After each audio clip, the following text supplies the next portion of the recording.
pour tous vos projets de construction ou de rénovation. Soka Vitre manolotra anao ny Vaovao. Soka Vitre, très sincèrement à votre service. Savy option tinao am Blue Line TV am Blue Line TV safidy tsara indrindra manolotra anao ny Vaovao. Blue Line TV safidy tsara indrindra. La couche molle fixe est beaucoup plus absorbante que les autres couches connues. Couche molle fixe manolotra anao ny fampalalam-baovao. La 4G Batelma vous présente ny Vaovao. Raha tianao hanaraka ny fivoaran'ny teknôlôjia hatrany ao an-tokantranonao ka mitady ny lafatra sy ny mora dia tongava mintsika ny magasin Vista ampitany Saint-Georges tsara lalàna. Magasin Vista manolotra anao ny fampalalam-baovao.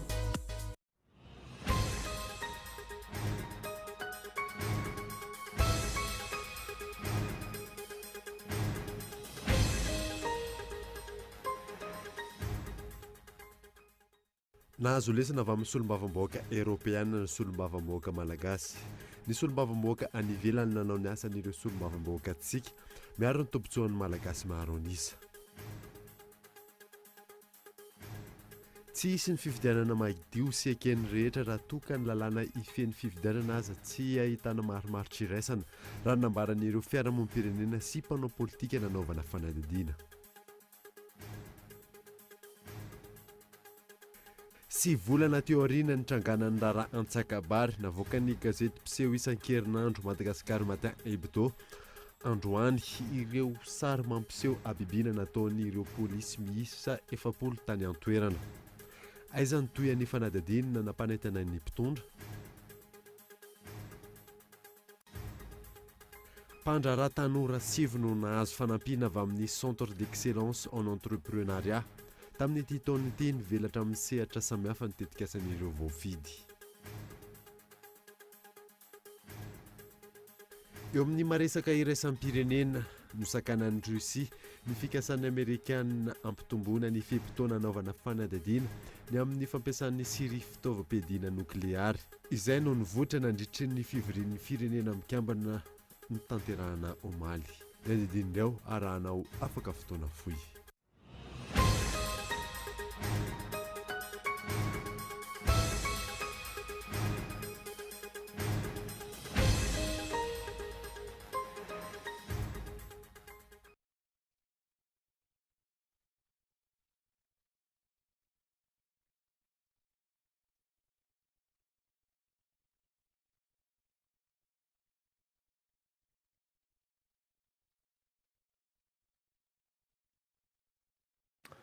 Finaritra tompoko lasy tompoko vavy manasanao ary anaraka ny fampalalam-baovao TV hatramin'ny farany anombotsika ny vaovao dia nahazo lesona avy amin'ny solombavamboaka Européenne ny solombavamboaka Malagasy ny solombavamboaka any ivelany manao ny asan'ireo solombavamboaka antsika miaro ny tombotsoan'ny Malagasy maro anisa. Io no nasaina. 4 malety tombotsoa manokana famadihana palitao no io tombotsoa manokana io. Ireo no isan'ny tonga ao an-tsaina raha vao miresaka ny solombavambahoaka ny Madagasikara.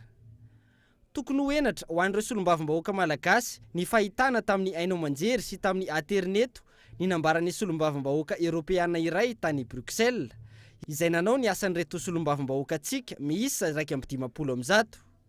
Ahoana ho ity solombavambahoaka Européenne ity ny fijerena ny tombontsoan'ny vahoaka Malagasy, ny mpamboly Malagasy amin'ny fakan'ny orinasa Européenne Tantalus ny tany mirefy 300 km toradroa any Madagasikara. Fantaniana izay tokony napetraka ny solombavambahoaka ny Madagasikara 3 taona lasa izay na ihany koa taorian'ny fitondrana ity orinasa Tantalus ity izay manao asa pitrandrahana any amin'ny faritra ambanja efa nentina taminao teto amin'ny fahitalavitra Kolo TV. Ny Tantalus izay mitrandraka ny terrar any amin'ny distrika Ambanja nefa tsy misy miteny ireo solombavambahoaka na eo aza ny tsy fanajana ny boky nandraikitra. Enotsika ny fandraisam-pitenena n'ity solombavambahoaka Européenne ity nandritra ny fivorian'ireo parlementaire Européenne tany Bruxelles. Madame la Présidente, merci. Je me pose la question de la valeur des recommandations en matière de liberté de la presse à Madagascar. Misaotra Ramatoflo, mampametra-panontaniana ahy amin'ny resaka lanjan'ny fangatahana amin'ny resaka fahalalahana amin'ny asa fanaovan-gazety à Madagascar. Raha ny ety Europe ny mpanahitra sy mampafantatra ny zava-misy no alefa any amin'ny fitsarana. Inona ihany koa ny tanjaka ara-moraly eo amin'ny resaka fanajan'ireo lalàna fototra raha orinasa eoropeanina no manitsakitsaka ny zonim-piasa amatapitrisany. Ahoana ihany koa ny fepetra ny amin'ny fanavoazana ny lalàna amin'ny fianarenakibon'ny tany ao amin'ny nosy io.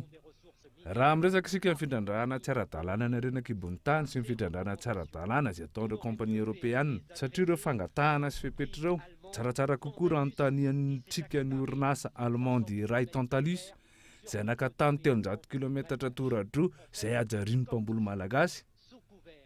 No zany ohatra ny mahazatra eo ambany fiarovany zon'olombelona dia amin'ny alalan'ny tsy fahafehezana ekonomia, ny tsy fahafehezana resaka politika no arahantsika.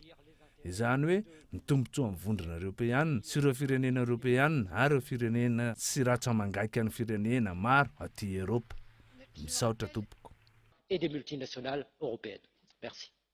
Aiza ho aiza amin'izany ireo solombavim-bahoaka antsika eto Madagasikara tsy mahita ny zava-misy eny fotony. Eny na efa ampahafantarina anatin'ny fampalalam-baovao sy fandarana manokana aza tsy ara-enesam-peo, saingy rehefa tombontsoa manokana no voakitika mampiaka-peo avy hatrany tonga hatrany amin'ny fanambanana fanonganana. Ireo solombavim-bahoaka 150 izay andaniana volam-bahoaka isam-bolana sy isaky ny mivory, saingy ny tambiny azo avy amin'izy ireo alasa fay sy tsy firarahina. Eny fa na zava-dehibe ho an'ny firenena aza toa atao kilalao toa ny nitranga nandritra ny fandaniana ny LFI 840 farany teo. Solombavim-bahoaka 570 tamin'ireo 150 no nandany ny LFI 840 izay iankina ny fiainam-pirenena anatin'ny taona iray. Tsy ampy adiny iray dia efa lany izany, tsy misy ny fandiniana sy ny adihevitra lalina. Tambiny izany tombontsoa manokana hatrany. Koa tsy gaga ny mpanara-baovao raha mitsy totongana toy izao ny fiainam-pirenena, ny no heverina ho arifanina sy mpanara-maso, lasa piray tsikombakomba sy namana akaiky ny mpitondra. Tsy tokony ho enatra ho an'ireo solombavim-bahoaka ve ny fahitana fa ny vahiny indray no sarotiny sy mametra-panontaniana ny amin'izay tombontsoan'ny malagasy. Amin'izao fotoana izao, ny solombavim-bahoaka samy mpanona ny fitondrana indray no miady toerana, mifanongana andapa, ino no ambadika izany?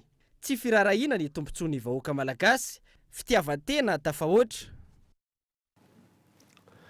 Tsy hisy ny fifidianana madio sy ekeny rehetra raha toka ny lalàna ifeny fifidianana aza tsy ahitana maromaro tsiraizana raha namaran'ireo fiarahamonim-pirenena sy mpanao politika nanaovana fanadihadiana. Fezoro Faly. Tontolon'ny fifidianana vao maika manamafy ny ahiahin'ireo mpanao politika sy fiarahamonim-pirenena nandefasana avy hatrany ilay volavolan-dalàna amin'ny feny fifidianana nankatavy ny filakevitry ny governemanta sy ny filakevitry ny minisitra farany teo. Raha ny fanazavana, tsy nisy ny aino ary tsy nisy ny rarany fitakian'izy ireo tato anatin'ny iray volana ny amin'ny tokony hanomezana azy ireo ny lalàna amin'ny feny fifidianana ahafahana manara-maso na mifanaraka amin'ny fakakevitra sy ny atrikasa natao izany na tsy. Ny ahiahy tompoko dia hoe tsy ho araky ny fiheverana azy ny fanehoana safidim-bahoaka. Tsy ho hainoana tokoa ve izany ny vahoaka raha izay no ilazana azy. Tsy resaka fanoherana no resahako eto fa resaka fanatsarana, resaka hoe fiarah-miasa sy fanomezan-tanana eo amin'ny firaisamonim-pirenena izay mampitohy ny vahoaka sy ny fitondram-panjakana. Teboka maro anatin'io lalàna amin'ny feny fifidianana io no mampiahiahy ireo mpisehatra amin'ny fifidianana. Isan'izany tsy fitovian'ny herijika sy ny fampiasam-bola amin'ny fampelezan-kevitra. Ferana misy faran'izay kely ny vola laniana amin'ny fifidianana. Ary mifanaraka amin'izay dia hoe tena zava-doza ny endrika fizaran-javatra, na t-shirt zany, na toaka zany, na na ina zany ny fandaniana vola be amin'ny fifidianana dia miteraka halatra ho an'ny olona mpitondra rehefa lany eo.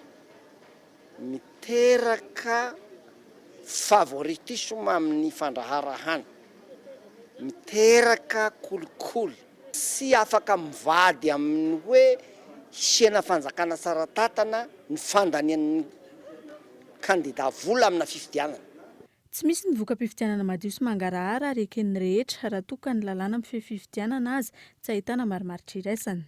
Ka raha mbola aty am-boalohany isika no sanatria efa misy disadisa sahady ny lalàna ifeno efa tsy fanarahana sahady dia efa fantatra sahady zany ny vokatra ateraka izay. Izay zany no mahatonga ny hoe tsisy tsara mihoatra ny hoe fenona mba dieny izao dia mitovy ny tantokanga irosoana amin'izany fifidianana zany mba hivoantsika amin'ny fifidianana ikeny rehetra milamina madio dia apetraka tsara ny règle du jeu mba tsy misy indray ny korotana. Voaporofo ihany koa fa fanambarana ambava fotsiny nataon'ny filoham-pirenena tamin'ny fotoam-bita 20 teo izay nilaza fa efa naverina any amin'ny CCRP na ny comité consultatif de réflexion et de proposition ny volavolana tolo-dalàna hifehy ny fifidianana. Tsy mbola hita ao amin'ny tranokalan'ny fiadidinan'ny Repoblika ihany koa io arivo io nitatitry ny filakevitry ny minisitra ny 15 novambra teo. Raha tsy ahivina fa natonana amin'ny parlemanta ny sosokevitra nambaran'ny praiminisitra ny herinandro lasa teo raha toa ka tsy mahafaly ny mpisehatra ny fankatoavan'ny filakevitry ny minisitra ity volavolan-dalàna ity. Fa isy fotoana tsy maintsy avoaka any amin'ny site na any amin'ny site-ny primature na any amin'ny site-ny présidence na any amin'ny site-ny seni aza reo rijatendreo raha ilaina zany raha ohatra ka tsy afapo amin'izay zavatra mety ho avoakany filan-kevitry ny ministra atsika mbola misy ireo antenimerana koroa reo dia ataovy ny atondrana ny hevitra reo any amin'ny antenimerana koroa reo. Raha ny hevitra ireo mpanao politika sy fiarahamonim-pirenena tsy mbola tara ny famerenana andinihana ity lalàna ity ahafahana ahazo fitsipy-dalao ekeny rehetra tsy voka-pifidianana ankatoavan'ny besin'ny maro ihany koa mialoha ny andefasana azy eny amin'ny antenimieram-pirenena. Sy volana ateo reny trangany raharaha Antsakabary navoaka ny gazety mpiseho isan-kerinandro Madagascar Matin Hebdo androany ireo sary mampiseho ny abibina nataon'ny ireo polisy misa 70 tany an-toerana ny 12 febroary lasa teo aizany toy ny fanadadiana nampanatana ny mpitondra Andra Arson. Nambara ministry mipona nandritra ny fandalovan'ny tany Antsakabary ny faraparan'ny volana aogositra lasa teo fa efa vita ny fanadihadiana ireo polisy misa 70 tamin'ny raharaha fandorana sy fanaovana herisetra tany Antsakabary. Efa vita tamin'ny 29 volana aogositra teo.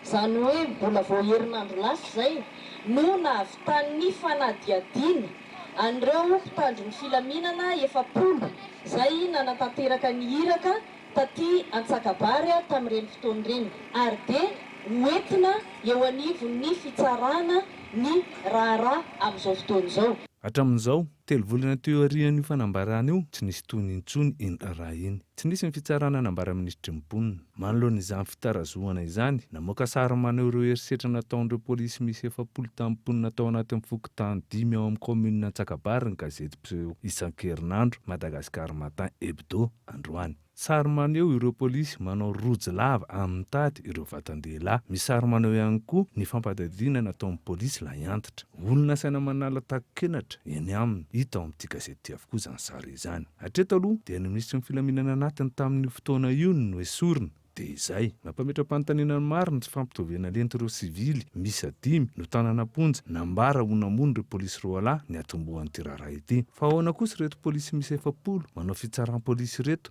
no tsy misy tony akory ny fanenjehana azy ireo na dia efa nambara ministry mponina azy fa efa vita ny fanadihadiana natao azy ireo. Aiza ho aiza ihany koa ny filoham-pirenena izay vatra mifampitahy amin'ireo filoha teo alohany amin'ity raharaha Antsakabary ity nandritra ny fitondrany no nirongatra izay tsiziny sy ny tsaram-bahoaka ny fitsaram-polisy sy ny fanararotam-pahefana nataon'ireo mpitandron'ny filaminana. Tsy ho lazaina intsony ny tsy fandriam-pahalemana na an-tanàn-dehibe na ambanivohitra ny fidangany ny vidim-piainana. Raha ny tantara tamin'ny fihetsehan'ny tia-tanindrazana malagasy nitaky ny fahaleovantena tamin'ny taona 1770 no niaran'izao abibinany nataon'ny polisy tany Antsakabary izao ny voaka malagasy. Fitondrana izay ara-mahita ihany koa fa mampitondra faisana ny voaka malagasy amin'ny sehatra rehetra mihitsy ankehitriny. Nambaran'ny solombavamboaka voafidy tany Befandriana Avaratra androany fa misy tombo sy ala ny fampiarana ny lalàna eto Madagasikara. Ohatra ny raisiny tamin'izany ny raharaha Antsakabary sy ny raharaha Rinandrimandafy 7 fa ny Andra Arson hatrany. Misy tombo sy ala ny fampiarana ny lalàna eto Madagasikara ary malahelo noho izany ny voaka ny Antsakabary. Hoy ny solombavambahoaka Liliette René de Roland androany maraina. Atovy mitovy zany lalàna satria ohatra ny misy 2 poids 2 mesures zany ao. Ny nanao ny vanina na vandoza ampiaro aminazy ny lalàna. Na ny izay namono polisy na ireo nandoro tanàna izay namono na faty vehivavy antitra ray mahita ao an-trano ampiaro ny lalàna amin'izay na vandoza. Aza avakavahana zany izy fa atovy mitovy zany ny lalàna amin'ny fehany zay. Malahelo ny vahoaka ny Antsakabary satria ohatra ny tsy misy tohiny, ohatra ny mitanila ny fitondram-panjakana amin'ny io zavatra anazy. mafy ane zany mahitanàna zany. ahitana izay tombosialy zay ihany koa ny raha sénatera Rinandriamandafy sy ny sénatera Lilson ka manatra ny sain'ireo tompona andraikitra hampiatra ny tantan-dalàna ihany koa ity solombavam-baoaka voafidy tamin'ny fandriana faratra ity. Ny makasikasika ny sénateur Lilson olom-boafidy ara-dalàna ary zany dia tokony hanana traitement spécial manokana zany izy amin'izany. Magnino ary somary mampitaha kely zany zay amin'ny sénateur anankiray zay nitarika ny vahoaka nandeha ny torabato ny tranom-panjakana nataon'ny magistrat ny fitoriagna tagny zay tsy hita nanjavogna ny dossier tsy hita amin'izany fa tegna tsy mitovy zany traitement atao amin'io sénateur Roland na sénateur Lilson na sénateur Rinandriamandafy. Mialatsiny raha mitongo zay agnarana zay satria io no entinay hagnazavagna bebe koa ny zava-misy fitoriagna tonga tagny amin'ny gendarme nefa tsy hita popoka tsy hainy nanjavona ny sénateur Lilson mbola tsy aiza azy ny dossier efa manjato ny tonga teto ny miaramila nanao perquisition ny trano nambarany fa efa niakatra teto Antananarivo ireo Sotsabe avy amin'ny faritra Sofia iny momba ny raharaha colonel Lilson saingy tsy nohenoiny ireo tompona andraikitra izy ireo mangataka ny ampitovian'ny tompona andraiky mpanjakana ny rehetra eo anatrehan'ny lalàna ihany koa ity solombavam-bahoaka ity. Maharitra adiny 8 hatramin'ny adiny 10 ny fahatapahan'ny herinaratra ao tamin'ny tanànan'ny Morondava ao anatin'ny iray andro fa tiantoka no ateraka izany ho an'ireo mampiasa herinaratra sy ireo mpivarotra fanadiny Fezo Ravaly. Eto tampon-tanànan'ny Morondava mahatratra ora 8 hatramin'ny ora 10 isan'andro ny fahatapahan'ny herinaratra tao anatin'ny fotoana maharitra. Na tokony handeha asa ny fivarotana ny zava-pisotro sy ireo sakafo mangatsiaka noho ny toetrandro mafana any an-toerana fa tsy antoka no iainan'ireo mpivarotra noho ny fahatapahan'ny herinaratra. Tapaka zao izy amin'ny maraina miditra miasa zao amin'ny fitsasana zay dia mbola tsy miverina ny courant dia eo amin'ny 10 izy no miverina dia indray izy tapaka indray amin'ny 2 iny dia amin'ny 9 vao miverina. Izy zany ohatrany tsy le manaraka an'le programme namendreo hoe le fahatapahan'le jiro le glasy moa zany tsy hoe le ivelany no hanina fa le ao anatiny nefa tapaka ny jiro dia mitsonka dia tsy sana iny vidy amin'ny varotra amin'le prix normal fa tsy maintsy ampidinina ny vidina. Sy rehefa ohatra hoe misy ministère tonga ohatra hoe misy tondra reo fitondra fanjakana na hoe olona manam-boninahitra tonga eto dia mandeha aloha ny jiro dia voalasa aloha dia efa verina zay le délestage. Tsy mahaleo tena amin'ny famatsiana herinaratra any an-toerana ny orinasa Jirama izay miara-miasa amin'ny orinasa tsy miankina. Fahasimban'ny milina mpamatsy herinaratra no antony fahatapahana raha ny fanazavana. Mitarazoka ihany koa nefa ny fiandrasana ny fanamboarana. Nisy fotoana araka teneko teo zay dia tsara ny jiro fa no iompana teknika io zany dia nisy fahatapahana amin'ny atoandro ary tournante izy io fa tsy hoe tapaka en général manana groupe ny Jirama fa misy ihany koa ireo mpiara-mongonatiko isaky misy zany fahatapahana tsy maintsy mandeha foana ny tatitra ary zay no olana kely zany atsika le afatra satria maha hoe mpiara-mongonatiko amin'izay zany tsy maintsy mila autorisation avy any vao azoko teny io groupe io zany hoe teknisianina avy any mihitsy zany no midina aty fa tsy ny Jirama dia zay no mahatonga an'le dépannage indray somary tara. Ny fanampiana ireo milina mpamatsy herinaratra no vahaolana hialana amin'ny fahatapahan'ny herinaratra raha ny fanazavan'ny tompona andraikitry ny orinasa Jirama any an-toerana. Puissance aloha zany amin'ny alina izay ilainay dia 2340 2350 kilowatt eo. Izay puissance zay dia groupe anankitelo farafahakeliny fa amin'izao fotoana itenenantsika izao dia groupe ray lehibe no mandeha eo dia groupe kely anankiroa. Puissance disponible aminay zany izao amin'izao dia 1900 dia mba haminona an'ilay 2350 dia mbola mitady eo amin'ny 400 eo zany 450 io zahay mameno an'izy ialan'ilay délestage tanteraka. Efa nisy raha ny fanazavana ny fanafarana ireo kojakoja anamboarana ny milina mamatsy herinaratra ao an-toerana saingy tsy mifanaraka tamin'ilay milina. Andrasana hatreto ny fanamboarana ny milina izay andrasana teknisianina sy fitaovana avy aty an-drenivohitra. Ho fanamafisana ny accord de partenariat économique nanolotra 10 tapitrisa euro ho fanamafisana ny fahaiza-manao ny vondrona européenne ho jerena manokana amin'izany ireo sehatra tsy miankina. Gaetan Andriatsilavo. Ny taona 2024 i Madagasikara no nandray ny APE na ny accord de partenariat économique. ny taona 2024 nefa izany hoe telo taona taty aoriana raha ny fanazavana azo vao hita ny fivoaran'izany. Zava-dehibe ho an'ny firenena malagasy zany ary mbola maro ny ezaka tsy maintsy atao. Antony ny siniatrikasa iarahana amin'ireo mpiara-mombonantoka sy mpamatsy vola izay nisokafana tamin'ny fomba ofisialy. Je voudrais insister sur le fait qu'avec l'engagement de Madagascar. Tiako ny manamafy fa eo anatrehan'ny fandraisana anjaran'ny Madagasikara amin'ny APE ny safidiny anaraka ny fivoarana ny malagasy, ny safidiny hifaninana ihany koa ary efa eo ny vokatra. Hatramin'ny firoborobon'ny APE ny taona 2024 hitanefa nisy fivoarana ny fifanakalozana ara-barotra sy ara-toekarena miaraka amin'ny vondrona Europeanina. Na izany aza, tsapanay fa mbola maro ny ezaka ka nahatonga anay ametraka rindran-damina toa ny Procom mandaniny ary ny PADE izay nomena 10 tapitrisa euro anohy ny fanohanana ireo sehatra fanondranana, ny fifaninanana ary ny kalitao ny vokatra malagasy. Les secteurs, les exportations, la compétitivité, la qualité des produits malgaches. Sehatra maro no mila hatsaraina eto amintsika raha ny varotra sy ny fifanakalozana no resahana. Raha ny sehatry ny John manokana ohatra, araky ny tatitra navoaka ny ONG Plus Venture ao Colombie ny taona 2024, natratra 2 hetsy sy 4 tapitrisa taona ny Jony no tsy ara-dalàna, ny taona 507 hatramin'ny taona 2024. Izany hoe avy 2 heny no ny vokatra ofisialy. Midika izany fa mbola maro ny kabraraka. Eo amin'ny sehatra iraisam-pirenena, azo heverina ho iray amin'ireo sehatra asa hifanekena mandritra ny conférence ministérielle ny OMC andian'ny faraky amby folo atao ho an'ny Buenos Aires ny 10 hatramin'ny 17 ny volana Desambra ho avy izao ny Jona.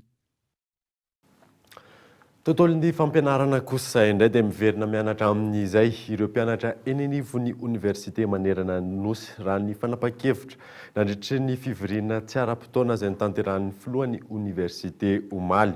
Ireo mpianatra eo anivon'ny ambaratonga voalohany no hiverina voalohany taoriana ny fampianton'ny fampianarana ambolana vitsivitsy izay mifarana amin'ny volana febroary izao ny taom-pianarana 19 manomboka ny volana martsa indray ny fidiran'ny mpianatra na ny rentrée administrative izay mifarana amin'ny volana desambra 12 Ao anatin'ny tapan'ny faharoan'ny vaovao no andraisantsika ny vahiny izay avao amin'ny Eglisaina.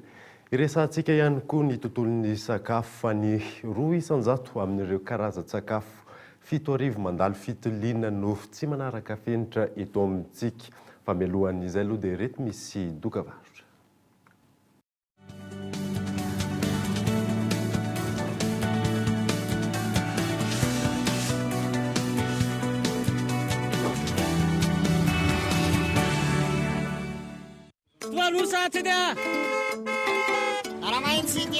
Ampiko hiakatra ao anaty taxi be ny olona manana fahasembanana ara-batana. Ho antsika sofera, tena leo mba mena toerana voatokana foana ny mpivoka sy ny zoky olona rehefa manao taxi be. Miala nosy, aleo miteny foana isaky ny ary mba ho fanampiana ny jambo. Manaja tompoko, mba raitsika ely ty olona manana fahasembanana ra-tsainy ity sofera aloha fa sahirana izy ah. Ndao ifanampy, ndao ifanohana satria olona aloha vao manana fahasembanana.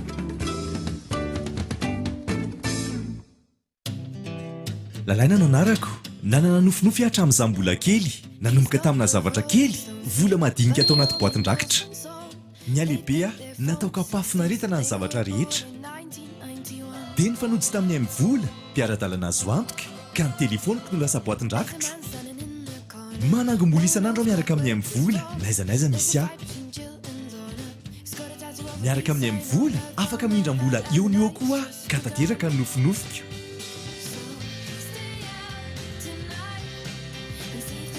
Mille avance, aime-vous l'avance? Aime-vous l'avance? Yo-yo hatramin'ny 500 000 ariary. Antsoiden'izao ny dièse 111 étoile 1 dièse. Aime-vola, tsotra, aingana, azo antoka. Mesdames, messieurs, chers parents, voici Théo, le bébé qui consomme le plus de liquide au monde. Le monde entier parle de lui. La vraie question est de savoir, quelle couche peut absorber autant de liquide? Quelle couche Théo utilise-t-il? Mon fils Théo utilise bien sûr la couche de bébé la plus absorbante, la couche molle fixe. La couche molle fixe est beaucoup plus absorbante que les autres couches connues. Les bébés sont sous protection de jour comme de nuit, chaque jour de la semaine. Molle fixe, maman. Tia, talianel tia. Misy dessin animé amin'ilay be foana. Nenang tonami. Manay manaraka telo na fellation passion de sie. Tsy nenang mijery documentaire beta be. Tanany koa mijery foot. De télévision bisma.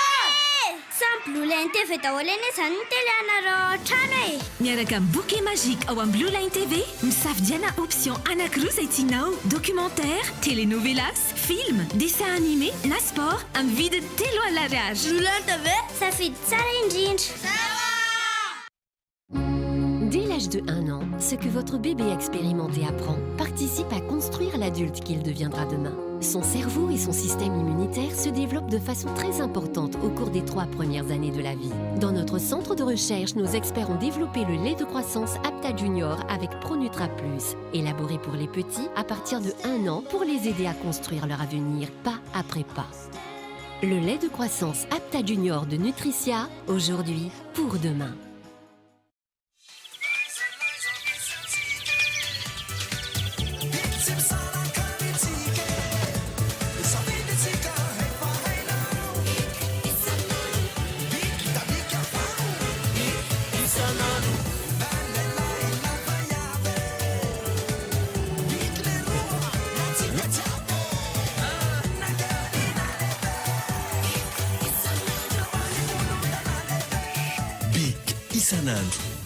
Être au top avec les nouvelles technologies, c'est choisir les meilleurs produits en informatique. Alors faites le bon choix chez Solitech. Revendeur agréé de la marque Netgear, Solitech est aussi un carrefour des grandes marques de constructeurs informatiques. Solitech vous propose une large gamme de consommables et matériels performants et originaux. Alors rendez-vous chez Solitech Antakaville ou appelez au 020 22 205 75. Solitech, votre solution en informatique.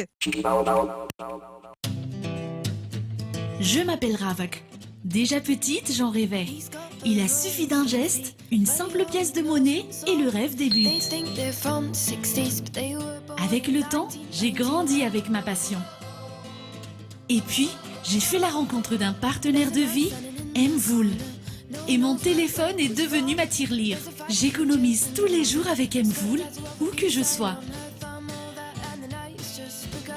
Avec Mvoul, je peux aussi avoir immédiatement une avance. Et mon rêve se réalise.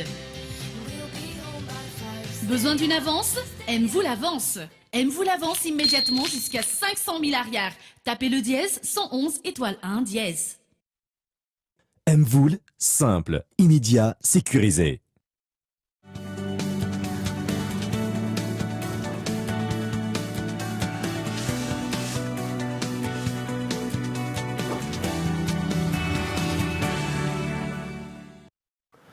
Nanoisantsika ny vaovao ary dia misongadina ny nivon'ny fiarahamonina ny tsy fahaizana amin'ny sakafo azo antoka sy ara-pahasalamana. 200 amin'ireo karazan-tsakafo 7 mandalo fitiliana dia ny nivon'ny ministeran'ny fahasalamam-bahoaka no tsy manaraka ny venitra raha ny fanazavana azo. Narindrana ny Ranomana. Ireo mpiantsehatra ara-pahasalamana eny anivon'ny sekalina no akaikin'ireo fianakaviana ary mahafantatra n'ireo fihetsika amin'ny andavanandro izay tsy mety momba ny sakafo. Ny tsy fahampian'ny fahalalana eo amin'ny kalitao sy ny otrikaina entin'ny sakafo no mitoetra ho olana raha ny fanazavana. Ny tany amin'ny vokotany aloha dia ny olona mihinan-kanina fa tsy hainy mandrindra ny sakafo ara-pahasalamana fa matetika dia hoe raha ohatra izany mihinam-bary dia mbola manendy ovy izy dia avery fa izay ny laoka. Dia na hoe manao saosy ihany koa izy fa paty jaune indray ny ataony laoka. Dia eo zany tsy fahaizany fotsiny fa izy tena misakafo ny olona. Tsy mampety an'izay zany dia na ovy na paty jaune zany na vary dia mitovy. Samy ao anatin'ilay sakafo mavo-maitso zany. Zany ao anatin'ilay foto-sakafo daholo izay rehetrarehetra izay. Mialohan'ny fahatongavan'ny sakafo eny am-pelantanan'ny mpanjifa, misy ny fitiliana sy ny fanaraha-maso ataon'ireo tompon'andraikitra isasokajiny. Manarak'izay, ny fahazonana tsia, ny certificat de consommabilité mialohan'ny fanjifana izany eny an-tsena. Anton'ireo dingan'ireo ny fialana amin'ny fanampoizinana ara-tsakafo. Tao anatin'ny santionana sakafo 7 izay natao zany ny analizy dia ny 200 tsy nanara-penitra ary voatery tsy maintsy najanona ny fivarotana azy sy ny fandefasana anazy eny an-tsena mba tsy ho an'ny olona. ka raha ohatra moa misy microbe ao anatin'le sakafo amidy dia tsy azo atao hoe raha ohatra ao ihany koa ro fenitra aratsimika rehetrarehetra zay tsy maintsy arahana dia arakaraka reny fenitra zay napetraka reny no itenenina hoe tsy azo hohanina ny sakafo anankiray ny fisina poizina ao anatiny ihany koa dia tsy ahafahana manoloana ny fanarana ny fenitra sy ny fatomombanana ara-tsakafo eto Madagasikara efa misy ny volavolan-dalàna vaovao ho atolotra ny ministera ny fahasalamam-bahoaka mikasika izay raha ny fanazavana trany mialoha izay efa nomboka hitobaka eny an-tsena ireo sakafo lany-daty sy tsy azo antoka mialoha ny farany taona ka mila mitandrina tsirairay. Mandray vahiny anankiroa ny sampana fampahalalam-baovao amin'ity alina ity tsy izy zany fa pasteur Claude Andrenarivo izay ato amin'ny ilako avato dia ao koa pasteur Tsiorosoa Volatiana Ramahasoa izay ao akilany miarabana andreo tonga soa eto amin'ny sampana fampahalalam-baovao nareo moa izay pasteur avy amin'ny église chaîne ikarakara hetsikinareo afaka lazainareo ve mahakasika an'izay faly miarabanao tompoko ary miarabantsika rehetra mpanaraka an'izao fandaharana izao ny fiangonana Chaîne dia mikarakara hetsika lehibe sy goavana izy ity dia hetsika natao eran'i Madagasikara tetezana faritany maro anjarantsika eto Antananarivo indray izao ny loha hevitra ity hetsika ity dia hoe fiainam-baovao izay iarahana amin'ny mpanompon'Andriamanitra lehibe sady goavana dia Bishop Patrick Andrenarivo. Ity hetsika ity dia ho tanterahana ao Palais des Sports Mahamasina izay hanasana antsika rehetra amin'ny alahady 7 ny volana Novembre zao. Ny fotoana moa amin'io alahady io dia misy ny fidirana inefatra, misy ny amin'ny 9 ora sasany, amin'ny 7 ora sasany, amin'ny 10 ora sasany ary ny hariva amin'ny 2 ora sasany kosa dia miracle spécial izay esan'Andriamanitra ny fomba mahery vaika ary ny mpanompon'Andriamanitra Bishop Patrick Andrenarivo dia ampiasain'Andriamanitra ny fomba mahery vaika sady goavana. Inona moa tena tanjona io hetsika io? Ya, faly miarabanao izay mandraina eto amin'ny plateau dia faly miabantsika rehetra izay manaraka ny fandaharana iaraka ny zavatra rehetra moa rehefa manao hetsika dia misy tanjona ao anatin'izay zavatra izay. Voalohany indrindra dia ny tanjona ao anatin'izay dia ny tena hoe ahafahan'ny olona rehetra manana an'izay fiainam-baovao izay satria izay ny loha hevitra entina amin'ny fotoana io hoe fiainam-baovao araka ny tenenin'ny pasteur teo hoe efa maro ny faritra maro faritany maro izay nitetezany mpanompon'Andriamanitra izay nitondrana ny croisade lehibe io izay mitondra ny loha hevitra hoe fiainam-baovao. Ao anatin'izay ny tanjona dia izay hoe ananan'ny olona fiainam-baovao amin'ny fomba ahoana mety anontany ianao mantsy hoe amin'ny fomba ahoana ary ny ahafahana mahazo ilay izy. Voalohany indrindra aloha dia te-hiteny aminao hoe voalohany indrindra dia amin'ny alalan'ny fandraisanao an' Jesosy Kristy ho tompo sy mpamonjy ny fiainanao satria amin'ny fotoana ianao mandray an' Jesosy Kristy ho tompo sy mpamonjy ny fiainanao dia afaka manana an'ilay fiainana satria ozy izy ny John 3:7 dia ozy izy hoe toy izao ny tiavako izao tontolo izao nomeko ny zanako lahy tokana mba tsy ho very izay rehetra mino azy.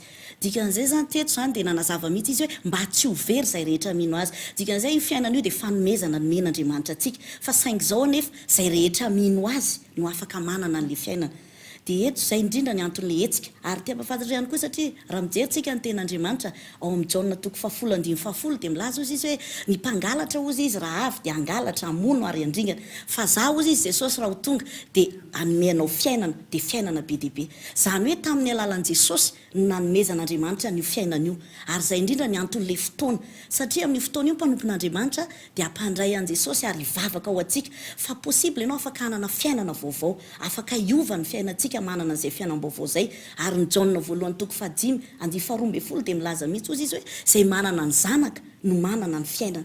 Dikan'izay zany afaka manana ny fiainantsika rehefa manana an' Jesosy Kristy ho tompo sy mpamonjy. Raha te-hiteny kely fotsiny aho mikasika an'izay hoe croisade manerana ny fatra izay marony ny fahagagana izay men'Andriamanitra tamin'ny alalan'ny mpanompony satria ohatra zao za tany amin'ny faritra Ambositra niaraka tamin'ny mpanompon'Andriamanitra tao nisy an'izay ramatoa izay tsy afaka miforotra ny tongony nandritry ny 2 taona fa rehefa nampandray an' Jesosy ny mpanompon'Andriamanitra dia nivavaka ho an'ilay olona teo ny eo ihany satria nanino nandray an' Jesosy ilay olona dia mino dia nietsika izy dia nandray an'ilay fanasitranana satria azadiniko fa ny fanasitranana dia fanomezana omen'Andriamanitra antsika. Izavy ireo olona afaka manatrika sy hoe afaka tonga amin'ny fotoana io?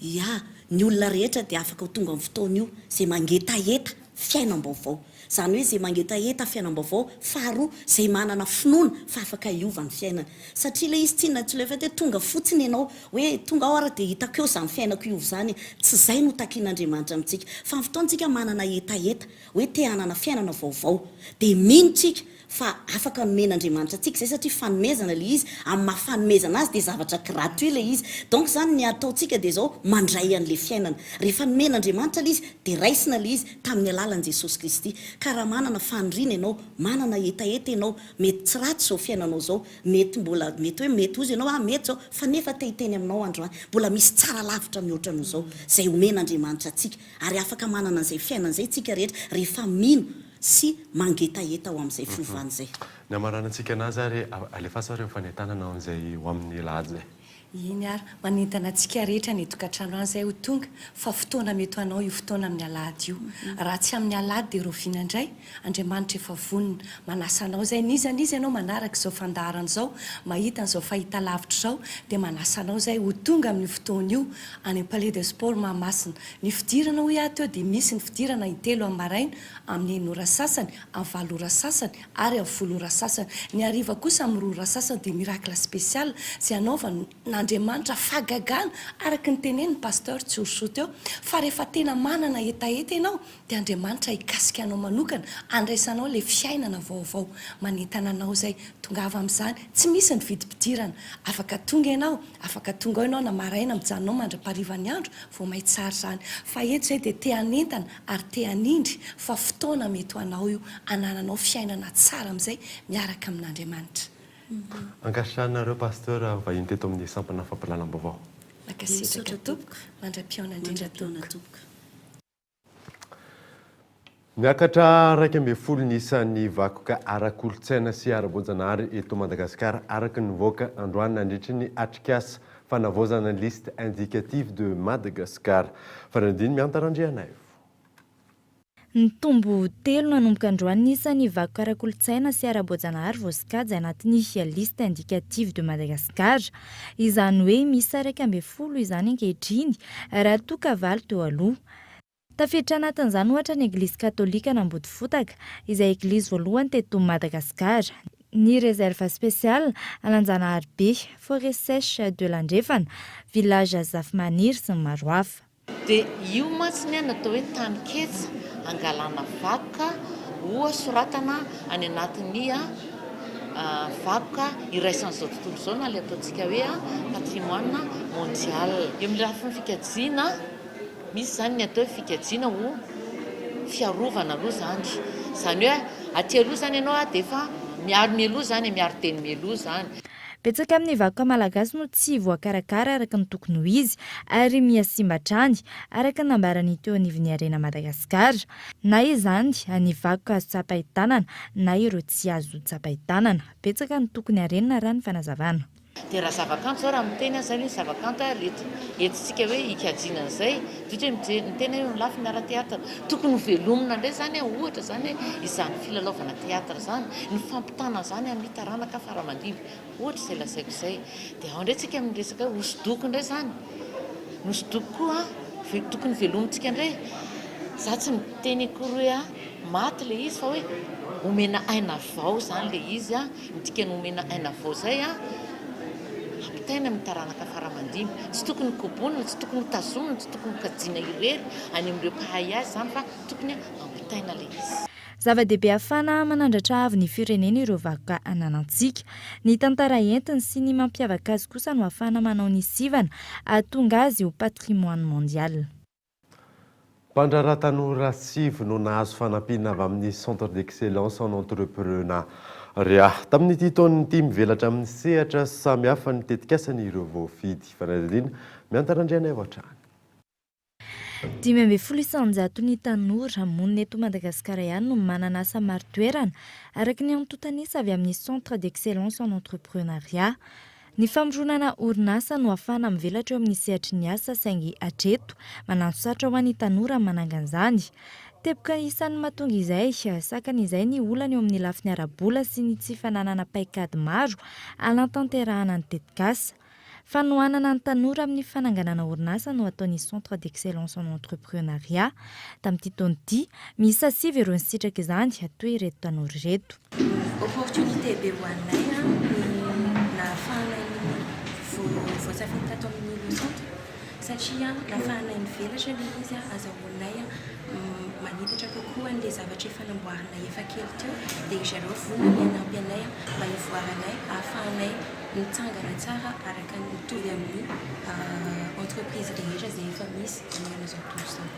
Zaho aloha zao amin'ny 4 taona dia tetikasako teny frantsay izy promoteur développement en ligne zany hoe misy karakara événement zany dia événement zany tafiditra ao rehefa hitan'ilay olona ao anatinao ilay izy tonga zany olona dia afaka mijery hoe misy zavatra androany misy zavatra ohatr'izao amin'ny herinandro dia zako zao amin'izao fotoana zao tsy za manokana aloha raha ny tiako ary miantsy hoe miasa aman'olona fa za ihany no mamorona ny asako dia za ihany avao no mandeha za ihany zany ny patron any tenako. Tanjona ny fanomezana sehatra lehibe ny tanora ahafahany manangana orinasa ary hiditra amin'ny matianina kokoa. Raha ny tatitra trany, orinasa iray amin'ny 2 voatsangana ihany no maharitra mandritra ny 5 taona. Zava-dehibe araka izany ny hetsika tahaka izao. Ny tiany atao dia hoe rehefa tonga ny volana novembre zany 24 dia iseho indray zareo ireo zany aneo hoe tia le orinasa natsanganay ohatr'izao zavatra vitanay tao anatin'ny herintaona fanampiana ara teknika, fanampiana fitadiavana ara-bola ny teneko teo fanampiana amin'ny resaka hoe fanokafana varavarana, fanampiana amin'ny resaka ara-taratasy rehefa hitsangana ilay orinasa, fanampiana amin'ny resaka hoe toerana fiasana, zany rehetra zany nataonay hoe tsy ampy amin'ny tanora dia hoentinay amin'ireo olona izay voninareo zany. Miankina amin'ny fahatsarany tetikasa kosa no nanaovana ny sivana. Misy karazana masotsivana 2 zany no nafahanay nandray an'ireo tanora ireo. Voalohany resaka ara-teknika, zany hoe le tetikasa izay hoentin zareo ve tetikasa mipetraka tsara. Zany hoe faharoa le olona mitondra le tetikasa ve no tena olona mety afaka mitondra an'io satria ataontsika hoe misy hevitra tena tsara nefa olona tsy tena tokony hitantana azy dia izay ny faharoa. Ary fahatelo le tsena ve eo. Zany hoe le marché sao dia tara loatra izy na hoe sao dia lasa loha loatra eo amin'ilay tsena.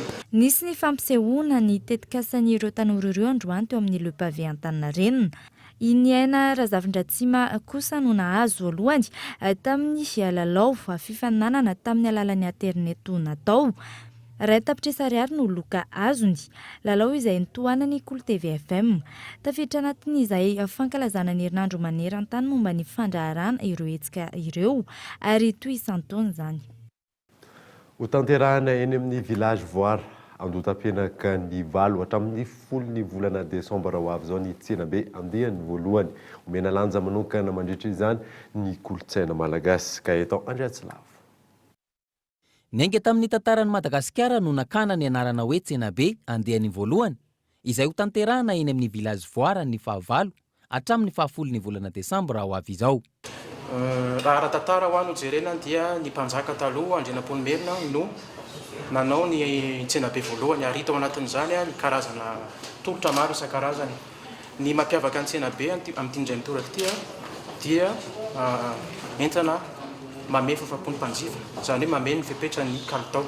Izay raha lazaina amin'ny teny tsotra hoe inona moa ny atao hoe kalitao dia mameno fafapo ny mpanjifa. Anisan'ny mampiavaka ny tsenabe iny koa ny fiaraha-miasa amin'ireo ministera maro izay ny tsenabe. Raha tsy ho lazaina fotsiny ministère ny culture, ministère ny commerce, ministère ny industrie, ministère ny santé, intérieur, jeunesse et sport izay ho avy izy ireo anjifa ihany koa amin'ny fotoana io amin'ny vanim-potoanan'ny krismasy moa zany ilay tsenabe 24 desambra amin'ny village Voara andotam-penaka. Hetsika maro no andravaka ireo 3 andro ireo raha ny fanazavana ary omena lanja manokana amin'izany ny kolotsaina. Isy ny fizarana loka maro ho an'ireo mpandray anjara mihoatra ny 300 ary isy ihany koa ny fizarana loka ho an'ireo tsidika. Tiako marihana manokana zany hoe kalitao amin'izao fotoana izao tsy voatery lafo ny hoe tsara fa amin'ny lalanan'ny varotra amin'izao amin'ny teny izao dia efa misy ny entana tena tsara amin'ny vidiny mirary. Dia izay no asongadintsika anatin'ilay tsenabe misy orinasa lehibe ho avy ampiseho tolotra maro isan-karazany izay tsy eritreretina hoe ho takatry ny be somary nefa tena amin'ny vidiny mirary ihany koa zany zavatra zany. Anome lanja ny vokatra malagasy sy ny kalitaon'ireo entana rehetra hita ato amin'ny tsena anatiny araka izany no tanjona. Ny mpikarakara ny hetsika izay nanamafy fa ho samy afa-po avokoa na ireo mpandray anjara amin'ny hetsika na ireo mpanjifa sy mpitsidika.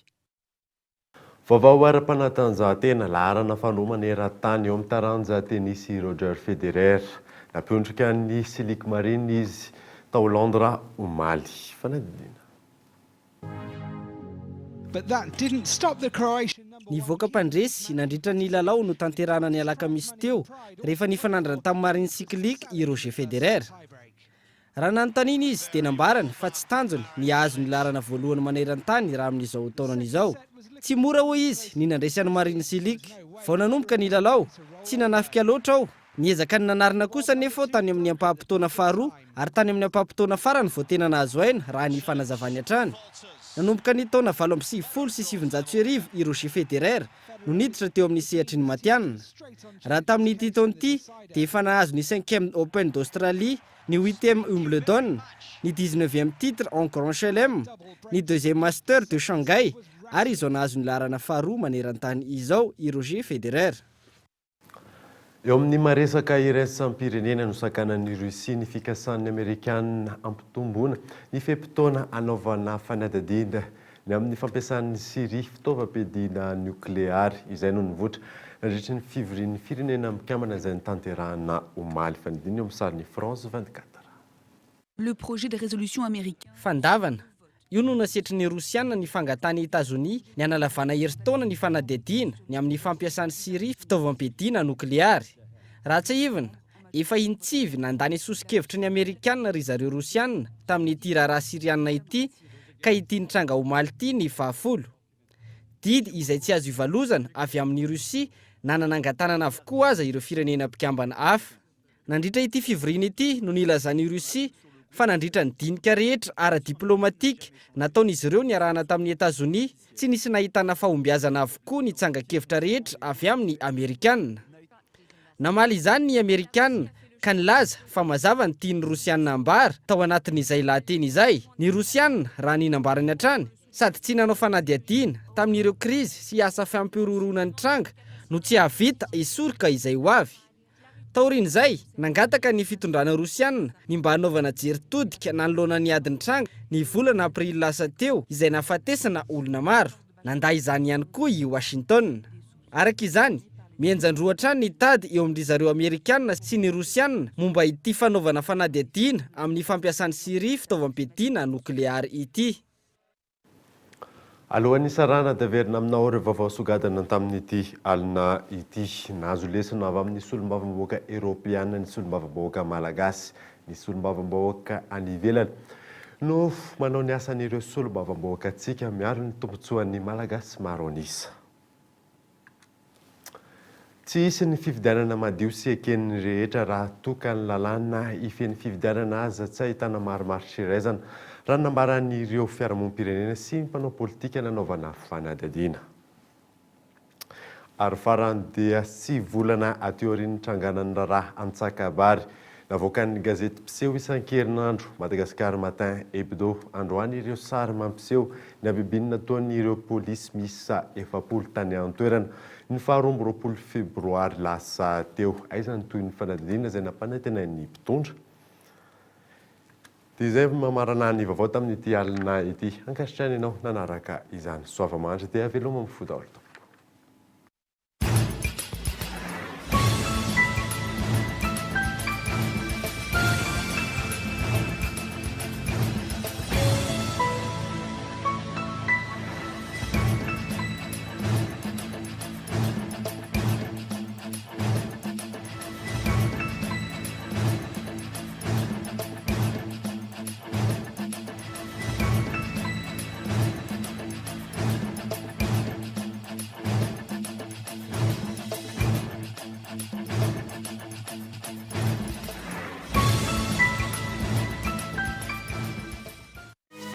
Raha tianao hanaraka ny fivoaran'ny teknôlôjia hatrany ao an-tokantranonao ka mitady ny lafatra sy ny mora dia tongava mitsidika ny magasin Vista ampita ny Saint-Georges tsara lalàna.